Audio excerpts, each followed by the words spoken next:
What's going on, YouTube? Welcome back to another video. Today we are going to be recapping my pickups from the National Sports Card Convention. I'm going to have possibly two other videos later. One's going to be talking about how I flipped a $800 black box into a $4,300 Patrick Mahomes black box 1/1 auto, which I sold for a large amount. Let me know down in the comments below if you'd like to see a full video on that, or maybe just like a YouTube short. I'm really not sure yet. And then I'm going to have another video on a huge trade that I made with Roth cards. But this is going to be kind of a longer video because I'm going to explain the purchases, so I'm going to try and get right into it. First up, we have a Ronald Acuna Jr. This is a bat down parallel. As you can see here, it is from Topps Series 2, which also has Shohei Ohtani in it. So it's a super short printed card. I got this for $290, and all of the comps are ranging from $450 to $500. And this was, I think, like an $800 card before he got injured. So for $290, I thought that was a phenomenal pickup. I thought it looks like a 9, which would increase the value a little. As you can see, the corners aren't the sharpest, but I still think it's a beautiful card considering Acuna's my favorite baseball player. Next up, we have a Colin Sexton. And the stickers on these, I obviously didn't pay full price on these. That's why I love the National, so you can get a lot of deals. If you guys are interested in any of these cards, check out my Instagram. It is just sports_card_addicts, or basically my YouTube channel with an underscore between each word, and just DM me which card you're interested in. But this is an on-card auto of Colin Sexton from Revolution. I think that's a really nice card to pick up, especially considering he's about to be traded, or at least they're talking about it, which is what I'm really hoping for. Now, these next three cards were all part of a lot purchase. A lot of them, the one big one that I got doesn't really have comps on it, but I had to take a big guess. But it starts off with this downtown Jalen Hurts. This is a card that I really wasn't even interested in, but when I made a lot deal, I could get a really good price on the entire lot. So I said, you know what? I think Hurts is going to have a big year. And you guys are obviously going to see this later in my biggest pickup of the show. But I thought he is going to have a big year, and if I can get a good deal, it's worth it. This is a really cool look for the downtown. I also got the Prism. This is numbered to 249, as you can see in the middle. I really didn't even check condition. I just got a really good deal, but it looks like it's pretty well centered. Probably a 9, I would guess, or else the guy would probably have graded it. But I'm not really worried about that at this time. And then the big card of the deal was this Emergent PSA 9. And this is numbered 4 of 10. I got this entire lot for $700. This alone goes for $450 to $550. This, I guess, is a $50 card. I really haven't even checked comps, which means I got this for pretty much $200-ish, and I think this could be a $400 card at the beginning of the football season. And you guys know I'm really high on Hurts, which is why I picked this up. But I'm also looking to move this if anybody's interested, because I feel like I have to liquidate some of my Hurts collection after the one card that I got. Next up, we have this Jason Tatum PSA 9. Nothing special, just a base Prism card. We also have a Mickey Moniak. This is a refractor auto with 2 10s and a 9 with a 10 autograph. This guy was a #1 pick, and this was a $30 card. So I thought, you know what, I'll take the chance. He's currently hitting like 200, 260 in the in AAA with a couple home runs. So I thought, you know what, I'll take a flyer on a guy like this. We also have this J-Rod. This is a Gold Mojo numbered to 50. I think I got really good value on this. I traded a Marco Luciano and Alexander Canario autos, and of course Canario got traded the next day, so that card probably doubled in price. But I traded those for this and 2 other cards to be seen later, and $150 cash, so I thought I did pretty good in value. Next, we have an Ansu Fati that I bought. This is from Sapphire, and as you can see there, it actually has a rookie card logo. It is the only product to have a rookie card logo. This is a PSA 9. Now, what a lot of people don't realize is he was actually the same price as Erling Haaland was before he got injured, and currently he's like a fourth to a fifth of the price, which I think a lot of people aren't understanding, and they didn't know that he was the same price, which is why I think he's actually a pretty good buy. You'd obviously be taking a flyer on a guy that just tore his ACL, but in soccer, it's a hit or miss for guys. Super young players like this can recover, although they might not be at the same ability that they were before, and their potential might be a little lower, but I think Fati is a good guy to take a risk on. Next, I got this Royce Lewis. This is a True Gem Plus green refractor auto. This is numbered 299. I traded my Jaron Duran raw green auto for this, and again, this guy was a #1 pick. He hasn't played yet this year because he tore his ACL. So the last time he played, he won MVP of the league that he was in, and I think people aren't even counting this guy as a legitimate prospect. I don't think he's in the top 10 anymore as he should be. So I think he's a guy that, you know what, I'll take the flyer on for like $350. This card was in the deal for the Luciano auto. This is a Jesus Sanchez, a guy that's been playing pretty well. He's a rookie for the Marlins now. This is numbered to 250. It's a PSA 10. It's kind of a jersey match. I just thought, you know what, who cares? I know he's been playing well. I'll take a shot. This is a super nice Michael Jordan. This is a BGS 9. I thought it actually looks probably like a 9.5.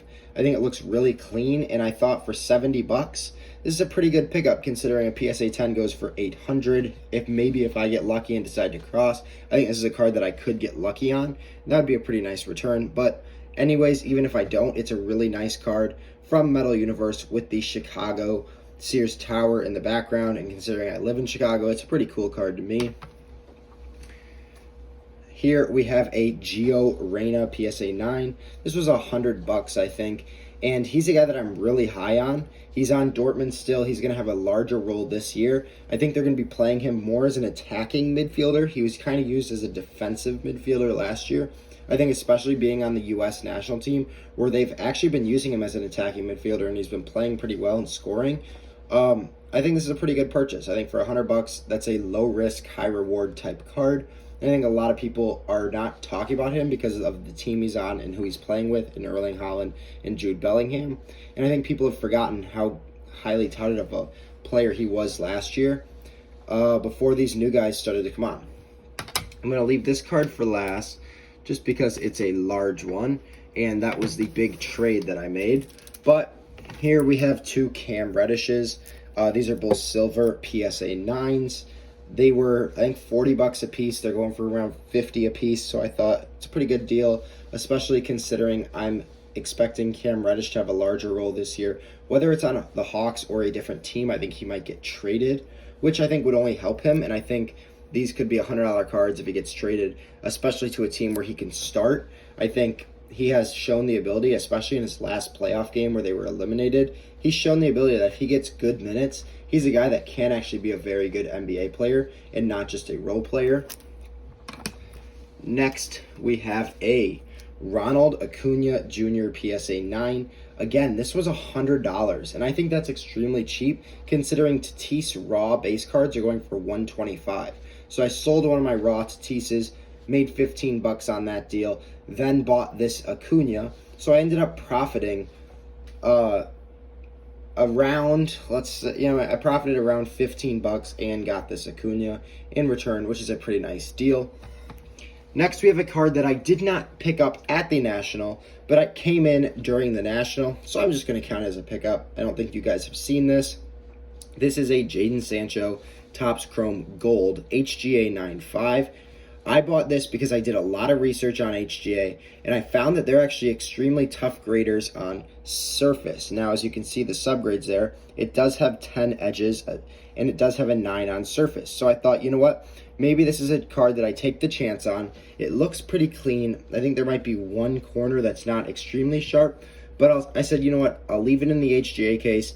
Next year when his prices go back up, if I want to take the flyer, and send this to PSA and possibly see even a 9 I would profit on, considering I got this card for around $2,300. The last sale was a PSA 9 a month ago for $3,600. So I thought for an HGA 9.5, I'll take the risk. I'm saving $1,300 for the last PSA 9 sale. If I send it to PSA and get a 9, I should make roughly $1,000 at least. And that's, I mean, if I get a 10, it's just added profit.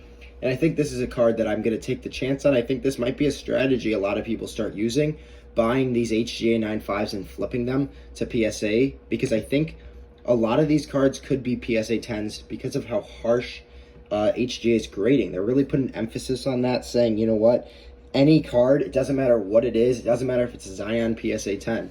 If it deserves a 10, it's going to get a 10. If it deserves a 9.5 and whatever, it's going to get that. It doesn't matter. So I like that about HGA, whereas PSA and Beckett, I think, are kind of controlling the pop counts. But this is actually a really nice slab. Here you can see it compared to a PSA slab. It's just a little bit thicker. I think it's actually the perfect level of thickness, and I actually really like this slab. So I don't know what I'm going to do with that. But we have the largest purchase that I made at the show. This was a trade.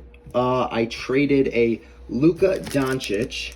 I'll cover it up and we'll do a slow reveal. I traded a Luka Doncic Select Tie-Dye PSA 8. So a PSA 8 Luka Select Tie-Dye for this card in $2,200 cash. I think the Luka tie-dye, its value was really inflated. I did some math, and I think I got the true value to be around $2,000, and I got almost $6,800 in value for it. So I think I did phenomenal. I'm okay letting the card go. But I got a card in return of a player that you guys know I'm high on, Jalen Hurts. National Treasures, Jalen Hurts, Mint 9, rookie patch autograph. I actually traded for this, and I pulled the trigger on the biggest trade that I've ever made. This is a 3-color, and supposedly there's a 4th right on the side here. I did a deal with Roth Cards. This is just a beautiful card. There's no PSA 10s because it's National Treasures. The auto is a little faint, meaning I think it's probably going to get a 9, but I'll just keep it in the Mint 9 grade. This is number 77 of 99, and it's a Jalen Hurts RPA. I've been watching Jalen Hurts in the preseason, or at least training camp, and I've heard he's really improved since last year. He's becoming more and more consistent, although he has a little bit of those consistency issues still. I think they're working on that every day, and they actually have changed the game plan down in Philadelphia to match his skill set. A lot of what Baltimore did to match Lamar Jackson's skill set when he won his MVP award. As I've said before, I think Hurts is a dark horse MVP candidate, and that's why I pulled the trigger on this. So a lot of my Hurtses, I'm trying to move right now just to cover myself, just in case he's not as good as I'm projecting him to be, or maybe his team isn't as good. And so that's why I'm trying to cover myself. But worst case scenario, I end up with a super nice Hurts card. Even if he doesn't play that well this year, the value isn't going to drop completely. It's only his 2nd career season, and it's his 1st career season actually playing significant minutes.